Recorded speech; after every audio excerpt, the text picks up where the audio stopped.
Good evening, everybody. We're back with another exciting interview. Unfortunately, we couldn't join you last week because there was too many things going on, and the people who were scheduled or that I tried to get on couldn't join us. But we're going to make up for that tonight with a very wonderful special guest. We have Krishna Kshetra Swami joining us tonight. And he is a very prominent spiritual master in ISKCON, in the Hare Krishna movement. He is a disciple of Srila Prabhupada and an initiating spiritual master, so he holds a very prominent role within the Hare Krishna movement.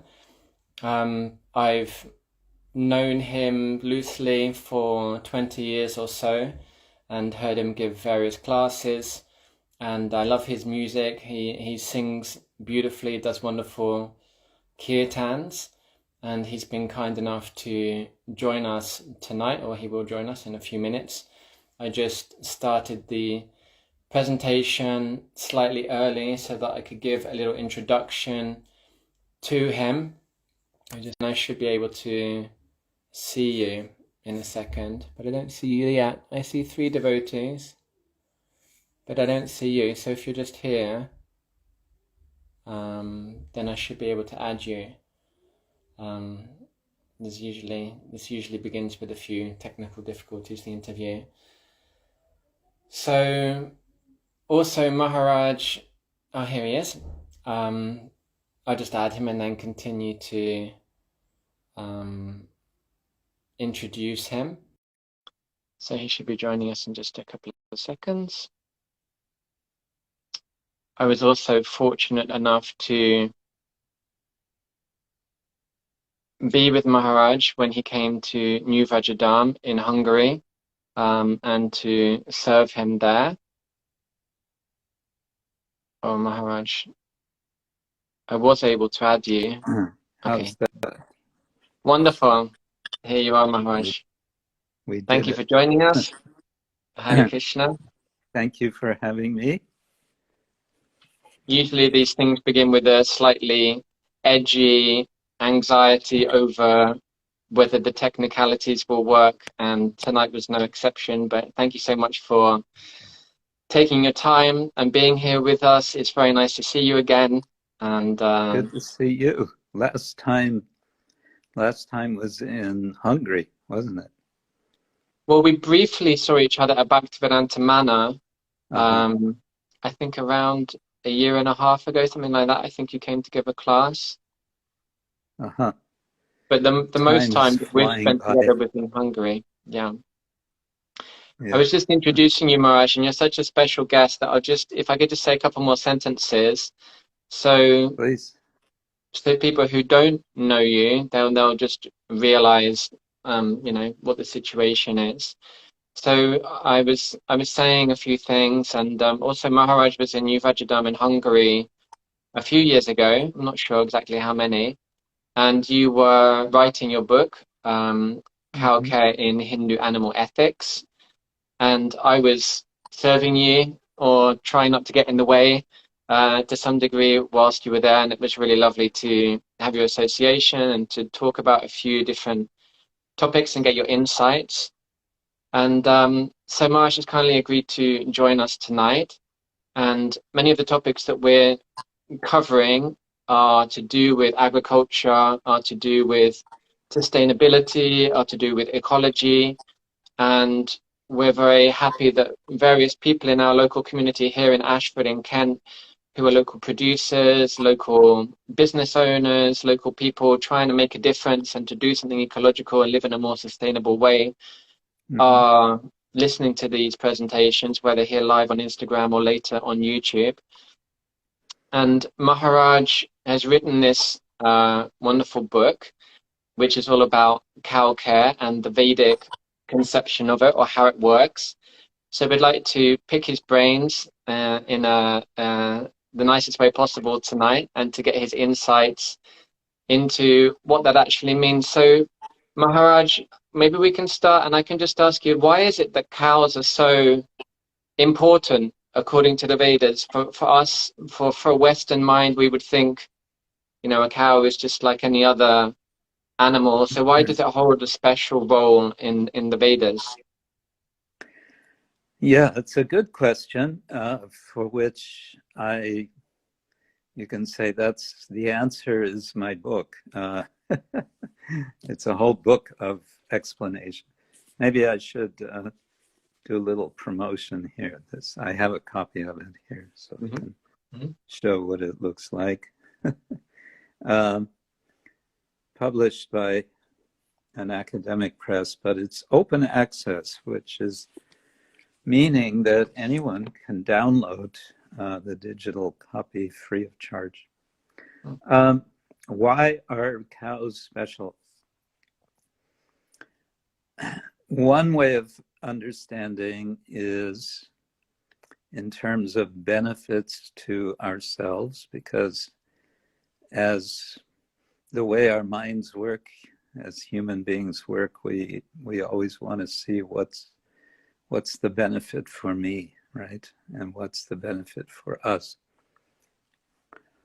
So I've divided into tangible benefits and intangible benefits.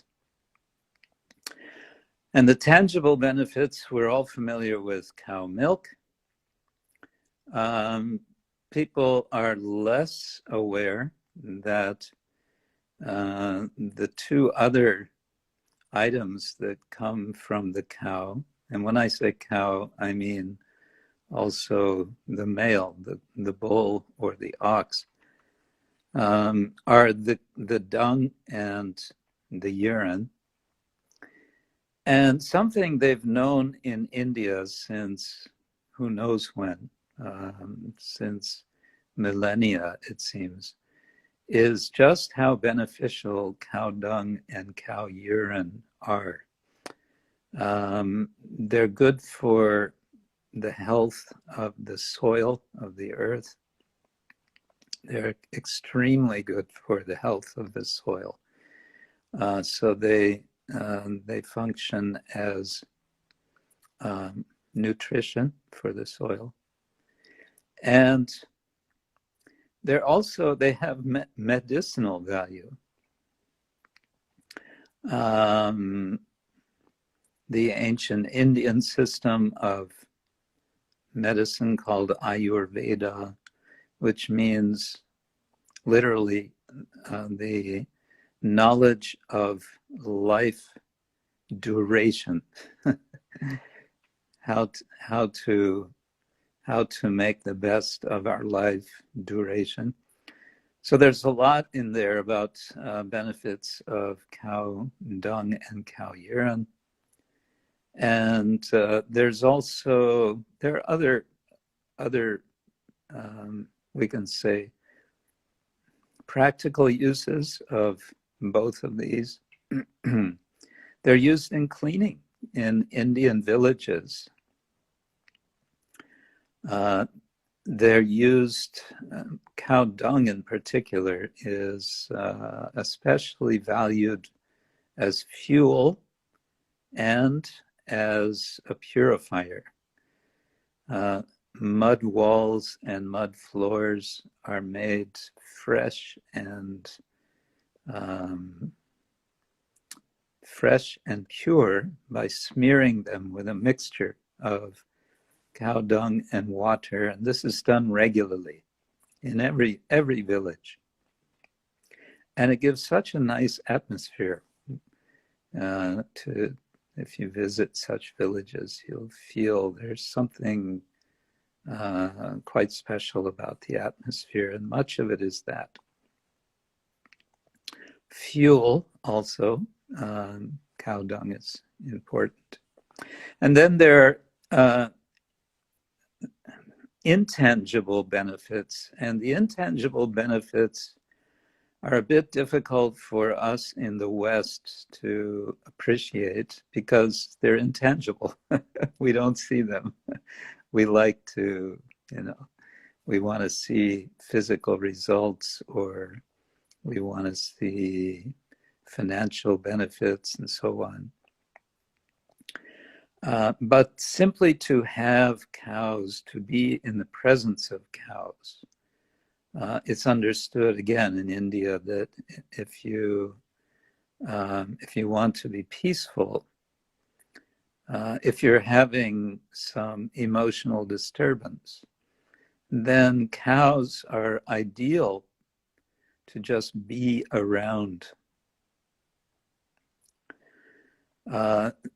In general, they're understood, their presence is understood to be purifying the atmosphere, purifying the earth, the water, and so on.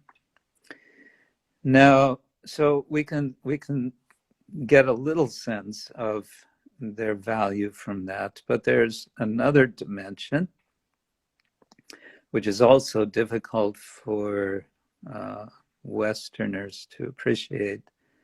But this is, how shall I put it, a kind of cosmic dimension.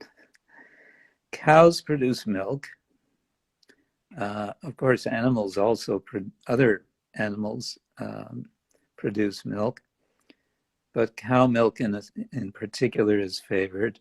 And from milk, we can make several products. We can make milk, yogurt, we can make butter. And from butter, there's something which is especially valued in India. If you take butter and heat it on a very low flame for some time and skim off what comes to the surface, eventually you get purified butter, what is called in India ghee. And then ghee is used in cooking. It's also used in especially in festival cooking. But in particular, it's used in what's called yajna. And this is this sort of ritual center of what we call the Vedic tradition of India. And the thing for us to try to appreciate about this is that it's a kind of recognition and confirmation that we as humans have a very particular role to play in the world for cosmic maintenance, for keeping everything in the right sort of balance. And that is expressed through this kind of ritual process in which a key ingredient is ghee, in which this clarified butter is offered into fire.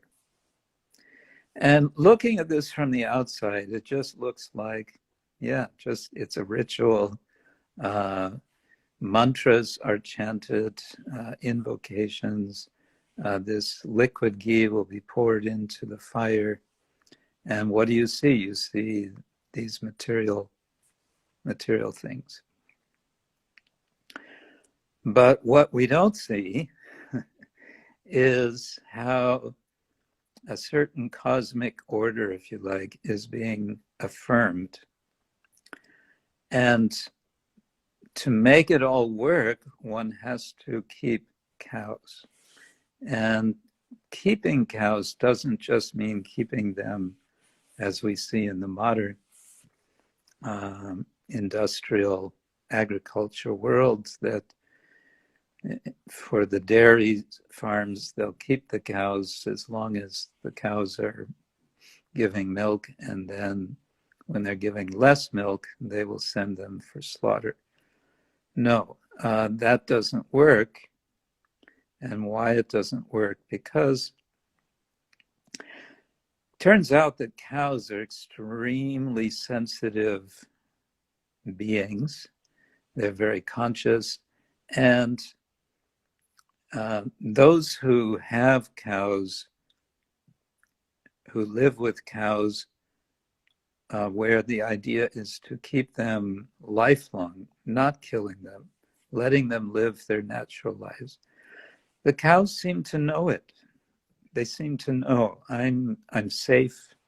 I'm going to be cared for throughout my life.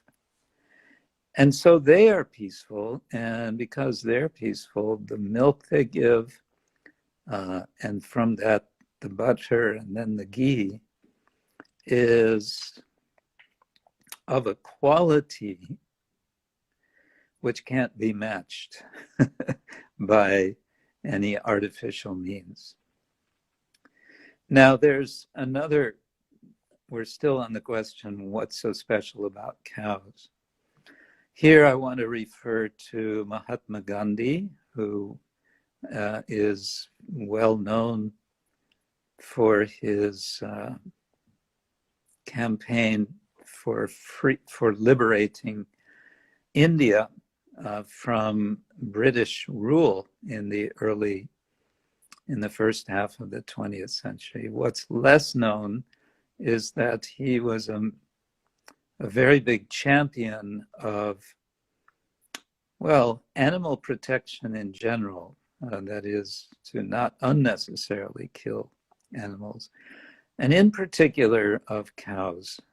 He wrote extensively on this subject, or repeatedly. He gave many speeches on the subject. And one point I found in my research that really struck me,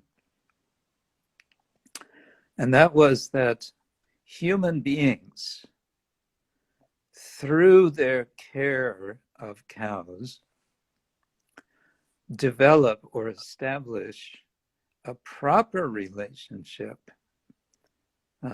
with all other living beings. In other words, life is complicated, and we struggle in so many ways in this world. We are, in order to survive, we have to eat. In order to eat, the fact is we have to kill. It doesn't mean we have to kill animals, but in some places of the world, perhaps that's seems to be at least the only alternative. But what Gandhi was saying is that a sort of gateway, you can say, into understanding how we should properly relate with our environment in general, but with other animals more specifically, is the cow. If we care for the cows, we will have naturally a sensitivity by which we will better know how to act and how not to act in relation to other animals, other kinds of animals. Now, one can still say, okay, but why cows? Why not, I don't know, many other sorts of animals? And I would just point to, well, I mentioned the word Vedic. The Vedic literature is, it's considered foundational to Indian civilization in particular. The tradition says more broadly human civilization. And there we find that cows, cow care, we find in Bhagavad Gita especially, it was one of the major duties of one of the major categories of occupation for farmers, was, in particular farmers, has been what's called in Sanskrit go raksha. Go means cow and raksha means protection. And I was just thinking about this today, that in one of the ancient texts, one of the Upanishads, we have this story of Nachiketas. He was a boy, and his father. And the boy, Nachiketas, was sort of standing by and watching while his father was giving many things away in charity. Giving in charity is very much praised in Vedic literature as a way for human beings to sort of get right with themselves and the world. So this, the father of this boy was giving away, he was giving cows, which is especially appreciated. To give cows and there are details: when to give cows, who to give cows to, who is qualified to receive a cow, and so on. So he was watching his father, and at one point he said, "Dad,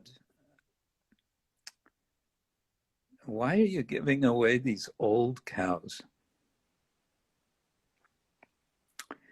And his father gets kind of annoyed that his son is pestering him like this. So that's another part of the story, but I won't go into that. The point here is that the father was giving away old cows.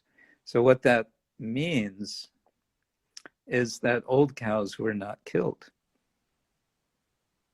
He was giving them away. Now the son was saying, it's not nice to give old cows away, because what's going to be the value for those who receive? They're going to have to maintain. So the point is that they're not killing the old cows.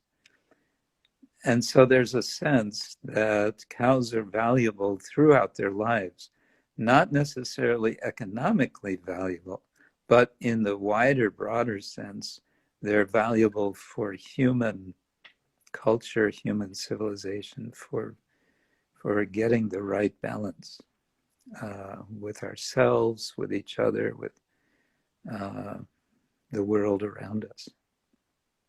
Mm-hmm. Thank you, Maharaj. That was very insightful. So, I'm sorry if I was too long-winded. No, of course not. No, that was wonderful.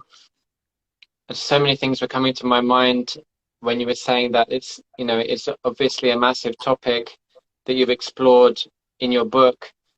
I was just thinking that the Vedas talk about different members of society that are meant to be always protected, right? There's the Mm-hmm. Brahmanas, who are kind of like the intellectual or saintly aspect of society. There's women, there's children, old people, and then there's also the cows, right? So it seems to be Right. something that the Vedas prescribes, that they are just to be protected and looked after. That's in one way in which we're supposed to engage with them. Right. Yes, that's true. And what I was saying gives a little hint of the reason for that. But you're bringing this up just like we, I mean, it sounds crazy, but we never think to kill our old people because now they're old and useless and they're just too much trouble to maintain. So in this culture, the same sense is there with cows. And particularly, it's emphasized that the cow is identified as a sort of mother. Mm. Not just the female cow, but again, all bovines, they're considered like mother, associated with the earth, they're nourishing. And so this analogy is made that we don't kill our own mother. Similarly, we don't kill the cow. And the implications of this, the economic implications, it's hard for us to fathom. But it means making quite profound changes, really. maybe you could say more about that, Maharaj, the economic implications of maintaining cows, because I mean, we have various farm communities around the world, but we also have in the UK the Ahimsa dairy farm, which I saw you visited on your website. I saw pictures of you there. Yes, And I know that Sitaram Prabhu is struggling with that in one sense to understand. I know he said to me, what is the economic solution for bulls or for oxen? That yeah, how will they maintain themselves? You know, or how will they help us to maintain them? Like the cows, they produce milk, which you can sell, which he's yeah. selling. But the bulls and the oxen, how does that work? Is it just that you're, spending money to look after cows, and you just kind of expect that to come back through the cosmos, as you mentioned, through, some goodwill of the universe, or does it actually make economic sense to protect cows? It makes economic sense to protect cows and bulls when we become genuinely dependent on them, as it is now, because we have a fossil fuel based economy, which is an extractive economy at a rate which is dizzyingly dangerous. I was just earlier today watching a video, a short presentation. I mean, it's quite scary, the direction we're going, and how we are depleting our resources, destroying our environment. When we sort of draw back from all of that, and it means also slowing down. Oxen are not very fast. It means slowing down the whole society, really. And it means, as far as I can understand, because I'm not an economist, but as far as I understand, in the long run, it also involves some sort of state support. And you may say, well, how would it have been in ancient times in India? In ancient times, there would have been very large areas of open pasture where the inactive oxen could have been pastured, and that would have been the occupation of cow herds or oxen herds, to look after them, just to spend the day with them. That would have been their service. And the oxen and the cow, the bulls, they're doing a service. As I said, there's the dung and the urine they're giving throughout their lives, which is fertilizing the soil, and then that soil, that land will be, by some rotation system and so on, it can be used also for planting. And that's been recognized by some modern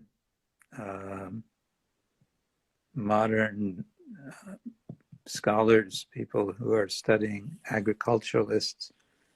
The value of ruminants, such as cows, especially for keeping healthy soil. But again, it would require, from the economic side, I think, in a significant way, support from the larger community, which means ultimately the state. Until the state recognizes the value, we struggle. And that's why Sitaram certainly struggles, and he has to his maintaining of his project requires that people who buy his milk have to pay quite a premium for that milk. They're willing to do it because they understand this is milk from protected cows, and so they're willing to do that. But in a sense, it's a kind of charity system, charity operation. But I think it also means a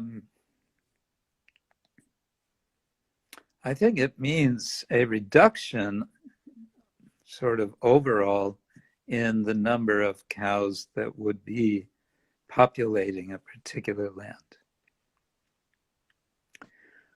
Now with industrial slaughtering meat industry, they're producing and reproducing, and also for the dairy industry, they're producing sort of maximum numbers of cows and then killing. So it kind of circulates that way.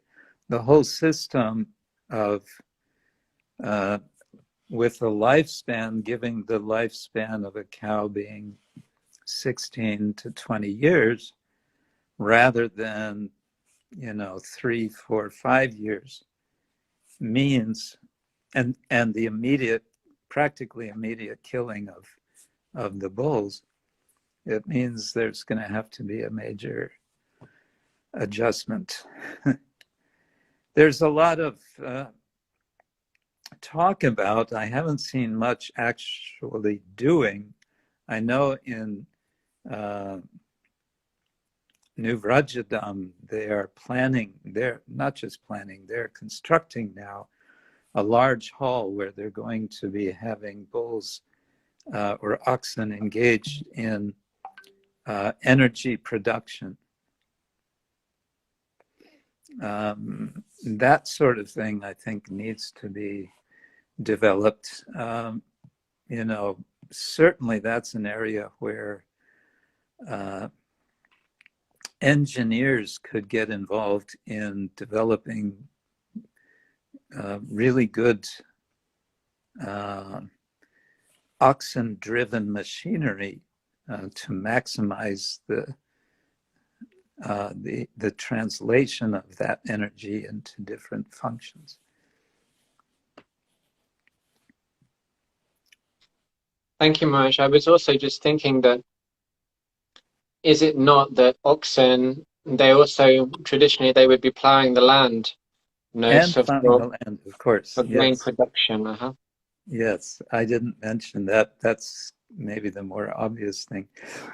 But that gets into another subject, is whether we are over plowing the land. Should we be, reducing the way that we plow and the depth and width and so on, because of the opening up the earth, releases carbon. That's one of the problems of this kind of agriculture. But yes, they're used for that, for transportation of goods. And this involves then also you need teamsters. So instead of one man driving a tractor, which is using fossil fuel and going over thousands of hectares, you need many more skilled teamsters. And also it mentions in the Vedic literature, one should not overwork the oxen. And indeed, it says in one place, the minimum number of oxen to pull a plow, if I remember correctly, is 4. There should be 4, and preferably 6 or 8 pulling one plow. So that takes, there's a lot of management involved to do that. Yeah, I mean, it just hearing about it slows you down in terms of thinking of doing things. Yeah, Agriculture, the size of it immediately reduces, doesn't it? yeah, The 1,000-acre farms or thousands of acres and these huge machines that we see them using these days. yes. One of my colleagues in America who keeps cows and bulls in this way has pointed out that in earlier times it was the oxen, the bulls, and then oxen who were particularly valued. And when a cow was born, that was a bonus. Oh, we get some milk also. Mm. But the particular need was for the bull, the oxen. So yeah, slowing down, just thinking about it makes us slow down. We're at a very interesting point sociologically now that people are becoming more and more aware of climate change and the destructive effect we're having on the environment. And I experienced that I'm coming in contact with a lot of people, non-devotees, who are extremely ecologically minded. Like we have various initiatives in the local area where there are Mhm. shops which have zero packaging, where we have organizations to get food from local producers and to reduce the dependency on supermarkets. And Mhm. also, they have certain standards, like I mentioned in Kent Food Hubs here, where if you want to be a producer within that, you're not allowed to use plastic. You have to be cutting down on your food miles, how often and how far you're making your food travel. Yeah. So people are very concerned and diligently try and do something to counteract the direction that the climate damage is going in. Mm. And they're doing their best, they're trying to make a positive change.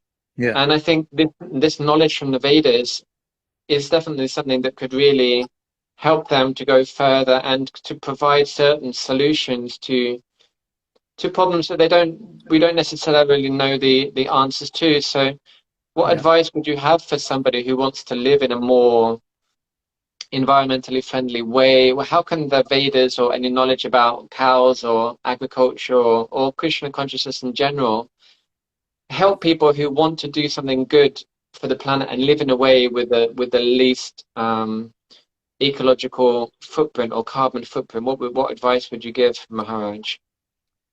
Well, it depends how deep we want to go into Vedic philosophy.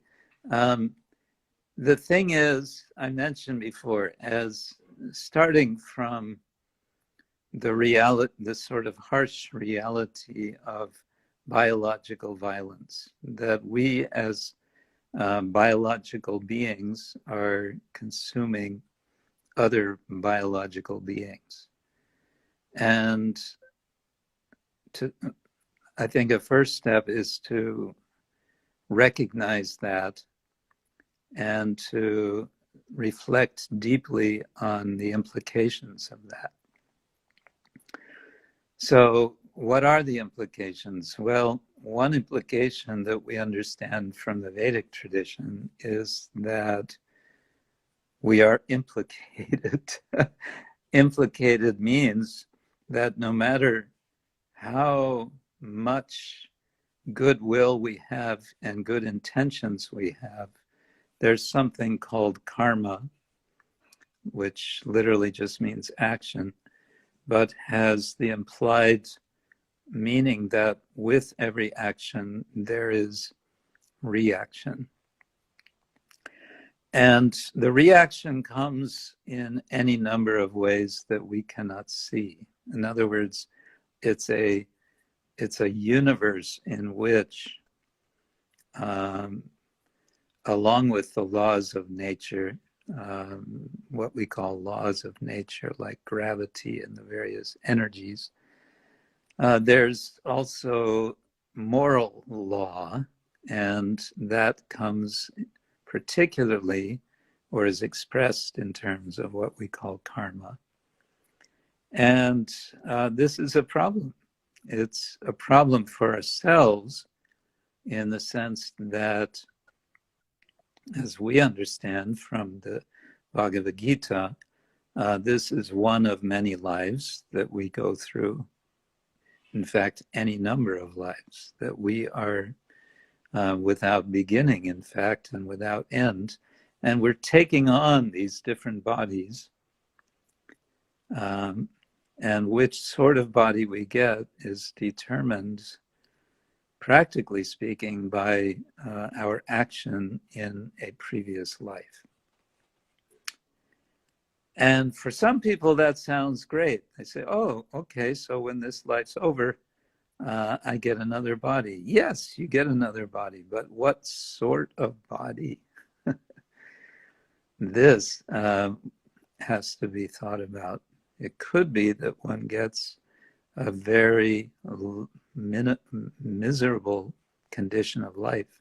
Even if we get a human body, what sort of situation are we born into? We do not know. And so much of the teaching of yoga, which is a central idea of Bhagavad Gita, is about sort of redirecting our consciousness in such a way that, number one, we are reducing what we can call our karma footprint. Instead of our carbon footprint, we have a karma footprint.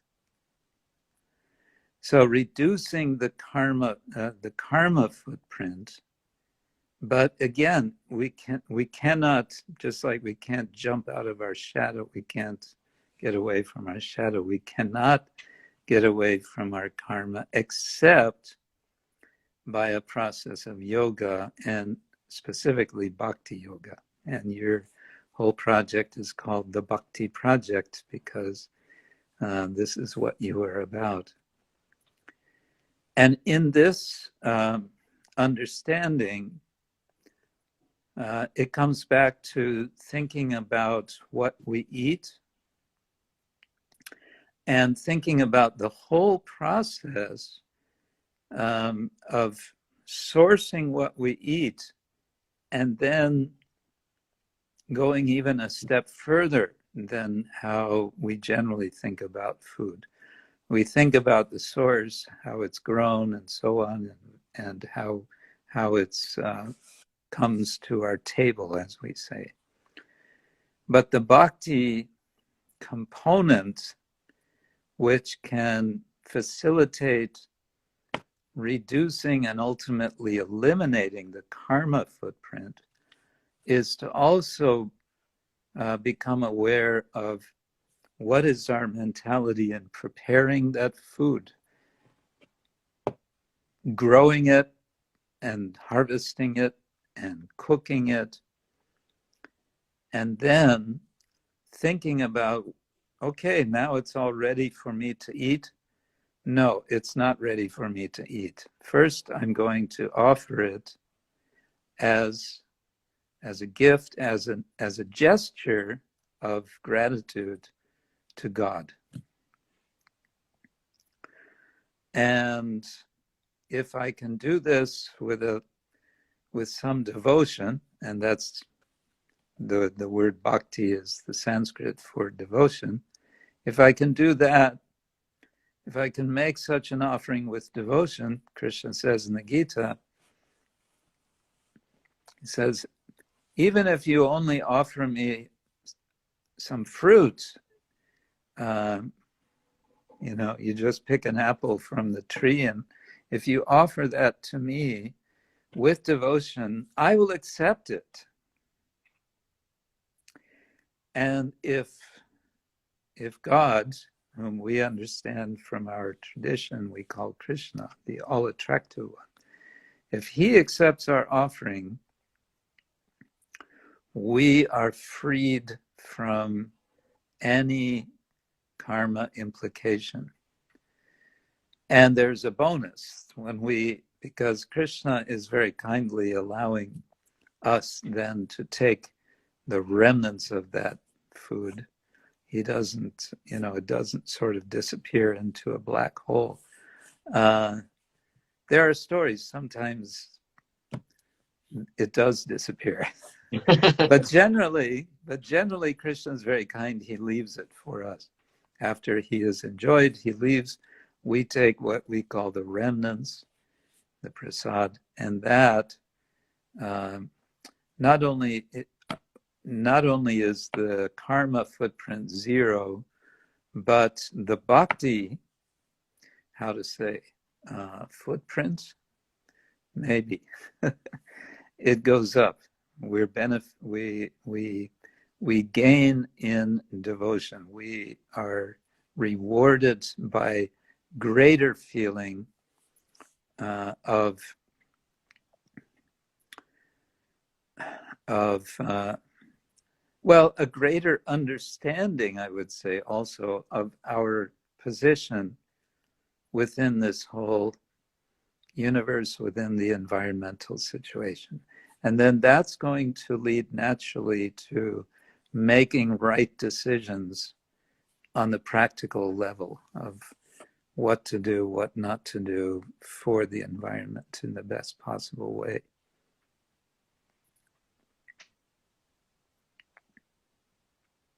So Maharaj, you're saying that if we take our food, which necessarily involves violence, and I think what you're indicating is that even if we're vegetarian, then we're eating vegetables, we're eating fruits, which damages or kills that plant, then if we're understanding that that comes from God, and we're offering that food back to God, back to Krishna, then our karma becomes nullified in terms of taking that from nature in the first place.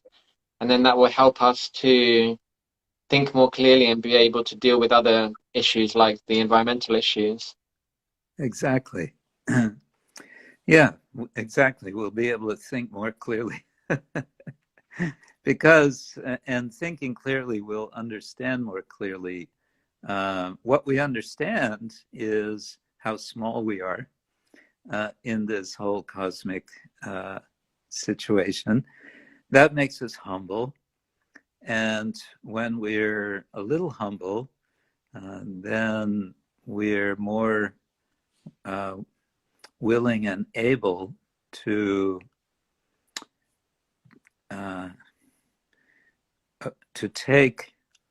distinguish between what we need and what we want. Our problem in this world is desire. We all have desire, and we suffer from, in particular, we suffer from a disease of greed. We think we need more than we do, and from that, we suffer. Other human beings suffer. The whole world suffers. So we can think more clearly if we follow this process. I think that although people may be well-intentioned and they want to do something good for the planet, then, as we were saying, they may not know what is the best thing to do. And typically in our Western mentality, it's all based on empirical knowledge. It's based on research of, we've done this research and this is the conclusion, or this is, what we think is to be the truth. And it just goes off in so many various directions, like such as many people these days think that cows are really bad for the environment, that they're producing methane and that this is, contributing to global warming.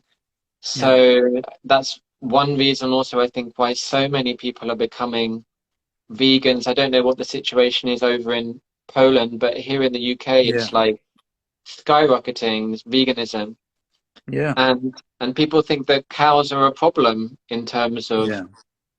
global warming. So what would you say to that, Maharaj? How would we, because people can, if they get certain data, certain information from certain sources, and then they're convinced that, cows should be, you know, not, I don't know, abandoned or not bred and not used. We shouldn't come in contact with them because they're bad for the environment. So what Mhm. can we say to such people? Well, first, I would agree that cows in such numbers as are being kept, again, I mentioned this before, this sort of industrial uh, production of cows and then the products of cows. Certainly, this is bad for the environment. Like any other kind of mass production involving living beings, it's going to be damaging. So, in this respect, I think we have a lot to learn from the vegans. And I appreciate the broadly speaking, a lot of what vegans are arguing for. I myself, not to, boast or something, but I decided some years ago that I'm not going to take any dairy unless I know that it's coming from cows that are being protected for life. And that means I'm not taking very much dairy. um, and since I'm older, that turns out to be better for my health anyway. But I think the total cow population would, as I mentioned, be considerably reduced, but more people would have more connection with cows, as we've seen in not so many generations ago. People had a farm and they had a few cows. And I've heard it repeatedly, not only in India, but uh, the the ethos of keeping a few cows or a couple of cows was that these cows are family members. We consider them part of our family. And in that relationship, what the vegans are concerned about, we're also concerned about. What's problematic with some of there's a whole spectrum of vegan ideas. And on the more extreme end, the abolitionist veganism says that, as best I can understand, they say that humans should essentially have no connection, no relation with animals. There should be no domestication of animals and so on. And I would say that goes along with a certain component of the Indian tradition, namely the renunciants, those who have renounced their family, they live in the forest. Yeah, they have nothing to do with domestic animals. Although we read about ashrams where maybe there were some deer who would naturally gather because it was so peaceful and so on. But what the vegan abolitionist is not considering, it seems to me, is that if you're completely disconnecting from animals, that means if you're going to do any farming, plowing the fields, as you said, preparing the field, and so on. If you're going to do any transportation or anything, you have two choices. Either you're going to use machines, which are ultimately run on fossil fuel, or you're going to be doing it yourself. You're going to be getting out there with a shovel and a pick, and you're going to find out very quickly that for the amount of wheat that you want to grow for one loaf of bread, you are not going to be strong enough to prepare that field. And even if you manage to prepare the field, you're not going to have energy left over to grind the grain and to, and what's the fuel going to come from that's going to bake your bread? So as far as I've been able to see, this hasn't been thought through by the abolitionist position of the vegan movement. But again, I really appreciate much of what the vegan movement is saying. They are very much concerned how are animals being treated. I would just say let's really focus on how industrial agriculture is treating animals, and let's do whatever we can to stop that. But to say we should have therefore no animals, we don't have any evidence of any time in history or prehistory that human beings were not involved with animals.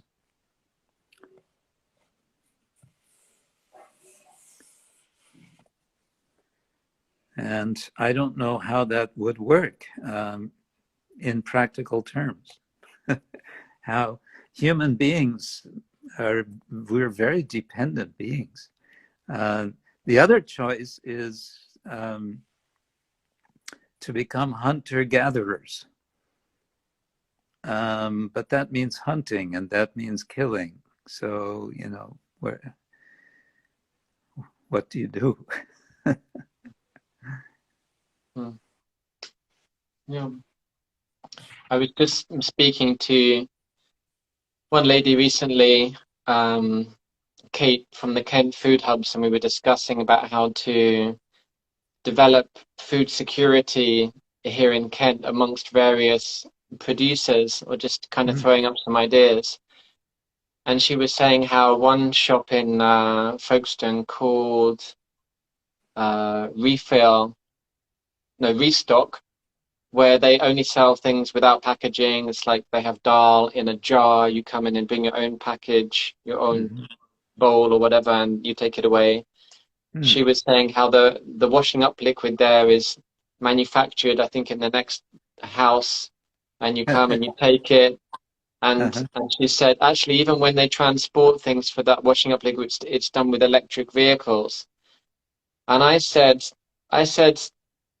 that's okay, but I said electric vehicles are not sustainable either. It's not the solar panels you're going to put them in your compost heap, and you're going to get, compost out of them, and you're going to that's going to pollute the environment. We see, huge solar panel farms these days, at least in England. They're using huge swathes of land, and it's all made of glass and electrics and plastic. And so after a certain number of years, those things break down. They have to be replaced. Yeah. So I said to her, forget the electric vehicles. You should use a bullock cart. And the look on her face when I said that was kind of mixture between shock and kind of happy surprise that actually that sounds kind of good in a way. Yeah, people don't think of that. Yeah, and it's interesting how it takes us back to such a point in our past that in one sense is kind of shocking in the sense that it may be primitive, but in another sense, kind of comforting in the fact that actually that's what people did for thousands. Modern science would say for thousands of years. Right. Yeah. This we've lost touch so much that we forget that it's even possible to live that way. And so when we think, how would we actually do it? It becomes difficult to think how would that work? And we're Yeah. so locked in to the economy that we have, which is so deeply artificial. Not just artificial, but it's yeah. I mean, it's really dangerous. I think what we're doing with it, the whole system of investment and high finance and so on. It's just extracting from the planet like anything. So we, how would you do that? We don't even know. But that's very nice to hear that people are thinking about this in your area and doing what they can. That's wonderful. And I'm assuming it's not just in Ashford in Kent that people are thinking about these things. I know that this Kent Food Hubs, just for instance, is connected to the Open Food Network, which began in Australia, and that's kind of a global thing. And it's like the more I learn about just these kind of sustainable, ethical projects, then I hear of so many more. So Yeah. there's a lot I Yeah, think that as devotees we can learn from people who are trying to develop these projects, and we can collaborate definitely. with them. Definitely. Yes. And it gives us hope also that there are people with some sensibility like this, more and more people. I mean, it wasn't very long ago, a few decades ago, when any kind of concern about the environment was a very marginal thing. It was only very socially marginal people who were even talking about these things, and a few intellectuals and a few scientists. But now it's become very mainstream, and I think that gives some hope. I sort of oscillate between hope and, completely, oh, we're headed off the deep end. Maharaj, I was going to ask that is there hope? What do you think is going to happen, that we're living in such a way where, as you said, at the high speed we are basically destroying the world around us, and from what we hear, then the pace of that needs to be slowed down at a very high rate. And even though promises are made by various institutions or governments, it seems those targets are never hit. So Yeah. what is it that, I mean, I know I sometimes ask you these speculative questions. Then what is it that you think is going to happen? Like, are we going to all, Let me look into my crystal ball. No. As I said, I oscillate between sort of hope and hopelessness, but as human beings, we can't live without hope. And so the hope may be pinned to the sorts of initiatives that are going on that you've described, the sorts of things that a few devotee Krishna communities are trying to do, and perhaps a certain amount of miracle in the sense that there can be changes which none of us can anticipate because we are so limited in our individually and collectively. Just like this pandemic, nobody who had this idea, ask all the astrologers. So how come you didn't predict? Oh, we were predicting. I don't know. Why, if you did, then why didn't you make it known? So on the positive side,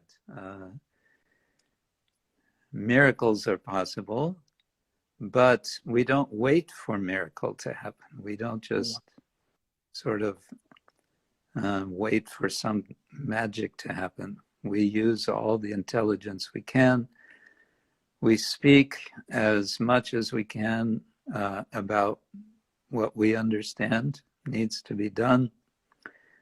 We give example as best we can, practical example, and also in our whole lifestyle. And as you mentioned, we also recognize that so many people are doing good things and we have so much to learn from them. So let everything that's valuable in practical terms be learned and further spread. But my latest concern or thinking is that unless there's some truly revolutionary changes in our economic system, and I don't mean that now we should all become communists or socialists or something like that. There's one movement called slow money, where they find ways to invest in projects which are which are protecting the environment instead of destroying the environment. So that sort of thing. There are ideas about developing different kinds of local money, where you have internationally exchangeable money, and then you have local money, which kind of forces what you were mentioning before, having local products. That local economy becomes developed, encouraged by local money, and that can be supported by the national government. But then you start to ask, okay, what's the political system that would make that possible? Well, that needs more intelligence than I have. From the Vedic tradition, we understand that's what kings do. Kings who are also sages, Raja Rishi.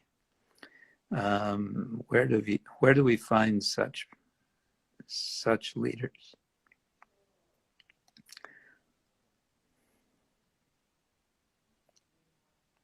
Thank you, Maharaj. Yeah, there's so many questions, and like you said, it's difficult to know where we're at, what's going to happen, even though we as Vaishnavas, we have faith in our scriptures, in Srimad Bhagavatam, and in our teachers like Srila Prabhupada, who have described so many things. And also, it may sound strange to some, but what's to happen in the future as well.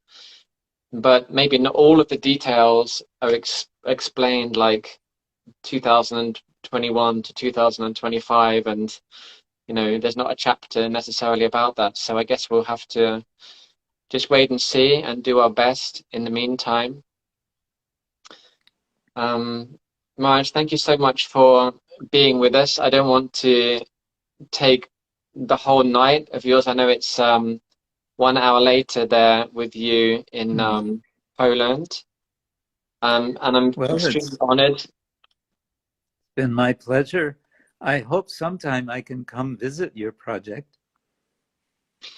Maybe worth coming and visiting after we actually have some land to show you. We don't have any land yet. Please bless us that that can manifest in time.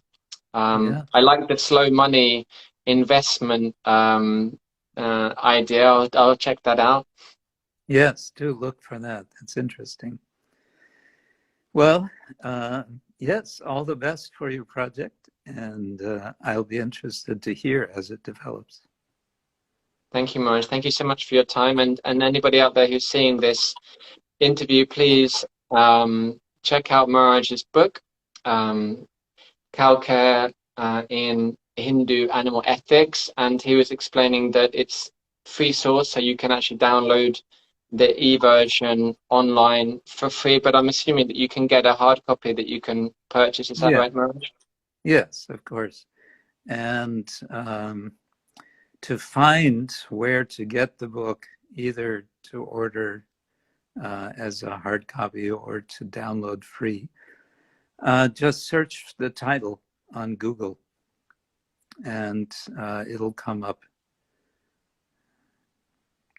Wonderful. Yeah, I found it very easily. Okay, thank you, Maharaj, so much for your time. I'm very All right. privileged and honored that you came to us and agreed to be interviewed. And thank you for enlightening us and explaining those on these topics. I'm also going to check the book out and get some more information and also talk to. We're intimately, well, quite intimately connected to one dairy farm which is just down the road. I was there today, as I said in one message to you today, Uh, and I'll ask them to listen to this interview because they, although they're a traditional dairy farm, they've set aside a small herd which is never going to be killed, and they're oh, selling the milk from those cows. very And nice. and they love their cows. They want to look after their cows. So they're always interested to hear what is the Vedic conception of cows. Why are they so important? Why is their dung and urine pure? Yeah. Because they love their cows. They've looked after cows their whole lives, but Mm, they don't have any of that insight into the amazing value of cows. yeah, yeah. So No, hopefully we that's very can nice. give something back to them too. Okay, thank you, Maharaj. Thank you. Hare Krishna. Hare Krishna. Thank you.